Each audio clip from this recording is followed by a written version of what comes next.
Hello, it's Judith here, and I hope your January is going well. Not the nicest of months. I don't like January or February particularly, although my birthday's in February, but I'm waiting for March and the first signs of spring. Anyway, we are in January still. Today I'm going to carry on talking about low self-esteem and how we generate it or maintain it.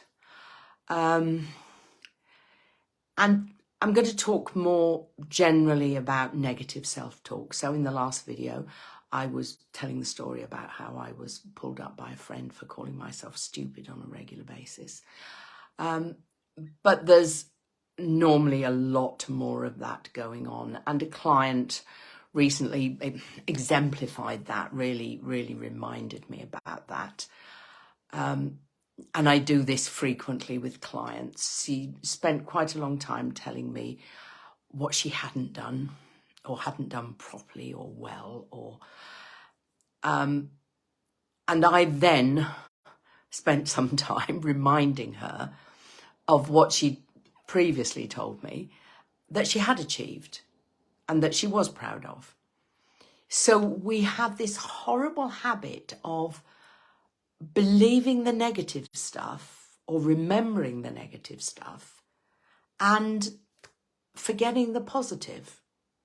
And as I say, I do it frequently with clients who are beating themselves up in front of me, and I then have to be the one to remind them of what they have achieved that they've told me about. And it seems such a shame.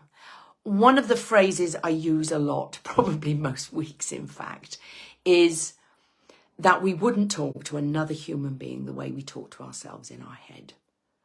So, you know, if a friend had told you some of the stuff about their week and there was some good and some bad, you almost certainly would congratulate them on the good stuff. You wouldn't say, well, you're obviously not very bright, or you didn't do that very well, which is the sort of stuff we tell ourselves, you know, or we beat ourselves up for what we haven't taken off the to-do list instead of congratulating ourselves for what we have done. So my suggestion in this video is make a point of thinking about the positive in your life.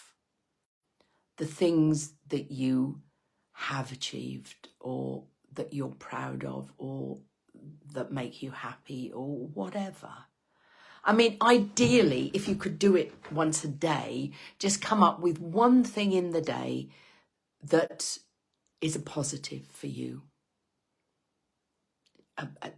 Something you said to somebody, or a task you did that you've been putting off for a long time, whatever it is, the smallest little thing. If you smiled at the person who checked out your shopping in the supermarket, that's a good thing, because those smiles can make a huge difference to somebody's life. And not just that person. If you made that person feel a bit happier or better about themselves, they went home and they were better to the people waiting for them. So tiny little things can be hugely important for both you and others. So if you can, every day, maybe just before you go to sleep, because it's a nice thing to go to sleep on, think about 1, 2 or 3 things you've done in that day that you can congratulate yourself about, that you can feel happy or proud of. And as I say, they don't have to be biggies. It's the small little things actually that make up our daily life, isn't it? It's not the major, oh, I've passed this exam, or I've got this fantastic job, or I've met this wonderful person. Those, unfortunately, happen quite rarely. And it's the day-to-day stuff that is important and that makes up the fabric of our lives. So,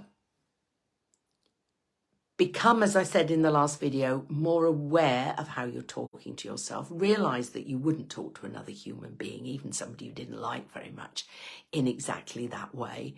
And start trying to bring out the positive rather than focusing on the negative. And in the next video, I will talk a little bit about why we always focus on the negative. But until that video, and until next time, as I say, I hope your January is good. If it's not, I hope it improves. If it is, I hope it continues.